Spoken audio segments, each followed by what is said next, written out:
Somewhere along the way, you were sold this idea of a calm person having a quiet mind. That somehow, if you were just disciplined enough, or spiritual enough, or healed enough, you would be able to switch those thoughts off. So every night, you lie there trying. And the harder you try, the louder it gets. You cannot force your mind to go quiet. And trying is the very thing that's keeping you awake at night.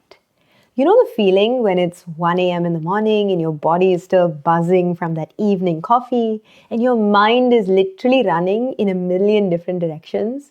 You've counted your breath, you've tidied your thoughts into neat lists, you've told yourself to just relax and go to sleep, you know you need it.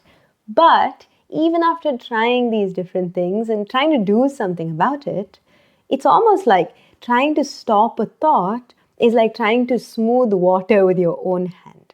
Every single time you press with your whole palm, it's just going to make more ripples.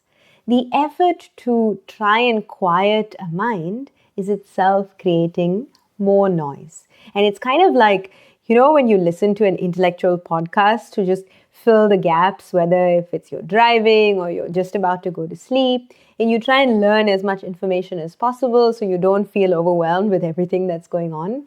This is what I'm talking about. And you and I both know that it doesn't work because night after night, you fall asleep with the screen against your face, consuming all this blue light and information, but you wake up feeling more exhausted and you don't even have enough energy even before the day begins. And the problem is, you've just never been taught what it actually means to have a calm and quiet mind. And in the next few minutes, I'm going to show you why your mind gets so loud the second you say, okay, the day is done, I'm going to lie down. And the single line at the very start of the Patanjali Yoga Sutras that defined what yoga is.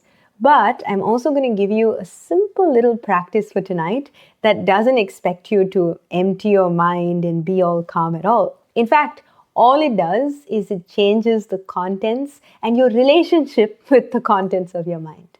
And this isn't some clear your mind and think of your mind as this deep blue sky. I'm not that kind of YouTuber. That advice has obviously failed you for many years, and it was always going to because it's impossible. Our minds were designed to think. Our minds were designed to engage with the world. I'm going to give you something that you can pretty much do even if your mind is a busy mind. You can do even today. Because for women like us who are exhausted but are really, really damn good at what we do, this is the piece that has been missing. This is what we've really needed to focus on, but we've almost neglected because everything else seems like a priority. If you're new here, I'm Sushmita, but you can call me Sushi. I grew up practicing yoga since I was 8 years old. I went to Krishnamacharya Yoga Mandiram in Chennai. I ended up doing over 700 hours of teacher training. All of this not to brag, but to say nothing, not even studying with real masters, helped me or prepared me for when a woman walked into my class and said, Sushi, I'm so tired. I cannot switch my brain off. And then I saw more and more women saying the same thing. And I said, I think I have to solve this problem. So first, why does it get so loud the moment you stop? What is actually happening? All day long, your mind is pointed outwards. It's busy, it's occupied, it's handling one task after another. And it's kind of like playing this game of whack-a-mole, just putting out one fire at a time. And though the noise is still there, you just can't really hear it over the doing. And then you finish the day, you're lying down in the dark, and for the first time all day long, there's nothing to drown it out. And honestly, this is the first real moment you have with yourself all day, because this is the first moment that you allow the silence to really seep in. And trust me, I know silence is scary. I've been in silent retreats. Silence is terrifying for the busy mind. But it's also kind of like water that can put the fire of these thoughts out, because otherwise it'll keep running in the background. Now, here is what yoga figured out about that noise, and it's extraordinary how early they had it. So the Yoga Sutras of Patanjali are the foundational text of this entire practice, and the second line describes the definition of yoga itself as Yoga chitta vritti nirodha. I'm sure you've heard of this before, but yoga is the stilling of the fluctuations of the mind. So it's not about the postures, it's not about the crazy flexibility. The whole practice, at its root, is about this churning of the mind. And that is the exact thing that's obviously keeping you awake night after night. So think of the chitta as the mind stuff or the mental field, and the vrittis or the fluctuations as little whirlpools that spin inside of it. Patanjali even lists what they are. He says pramana, which is like a little wise little Jiminy Cricket that just knows. Viparyaya, which is misperception, seeing things the way that we want them to be rather than as they truly are. Vikalpa, or imagination, where we build entire catastrophes out of nothing at 3 in the morning. There's memory, which is smriti, that drags you through like everything that you did wrong today. And you lie awake and you sit there scrolling and you're like, what did I do wrong today? And you'll find, if you just examine the contents of your mind, it's almost entirely those last two. Imagination, where you're spinning up futures that never actually happened or won't actually happen.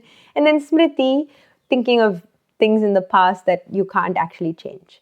And the truth is, most people aren't actually glued in or present enough to watch this happening. And then in the very next verse, Patanjali says, tada drashtu swarupe vastanam. He says, then when the fluctuations settle, the seer, which is like the drishti, he sees his own true nature. Now the seer, this is all complicated Sanskrit terminology, but the seer is the version of you that's aware of the thoughts. And Patanjali says the real reason why we all suffer all the time is the rest of the time.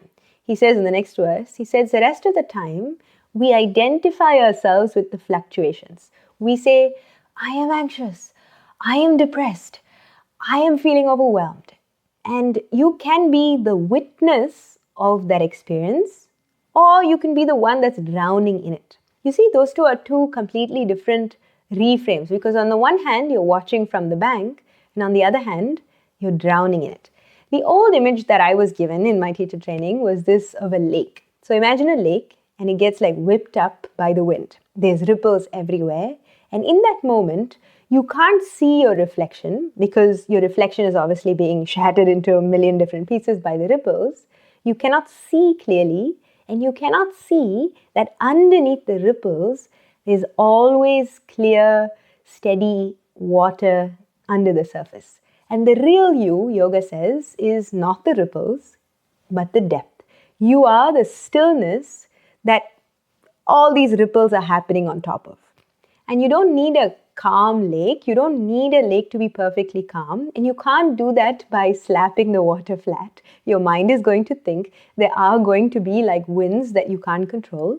But you start by simply watching them instead.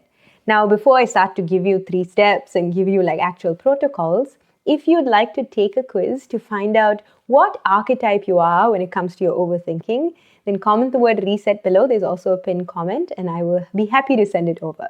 So here's a practice, and it's not a technique for stopping the mind. It's more of a technique to just like step back and become the sakshi, become the one who watches it. Now 3 moves, and you can do this lying exactly where you are. There's no fancy yoga mat that you have to buy. Step number 1, when the next thought arrives, don't argue with it. Don't fight it. Don't chase it. Don't try to do anything about it. Just notice it and name it quietly. Now, I know this feels like 3rd grade, like simple psychology, but remember, you're constantly planning, remembering, worrying. You're doing all of these things. But if you can just step back into this position of not labeling it, of not doing that thing that you usually do, you step into the role of the sakshi. You're no longer inside of it. And this is the goal, right? You are outside of it, watching the thing happening.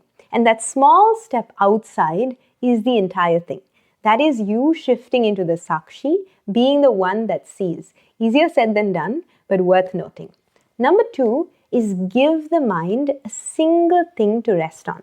Now, when it's left to roam, it can take in so much.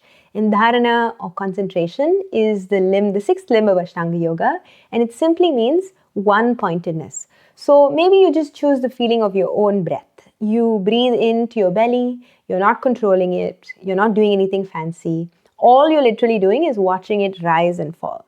So when the mind wanders off, you just simply gently bring it back. Every time it does that, it doesn't mean you failed. All you're doing is giving it a chance to practice. And every single time you return, that is a rep, and that is how the attentional muscle is actually built.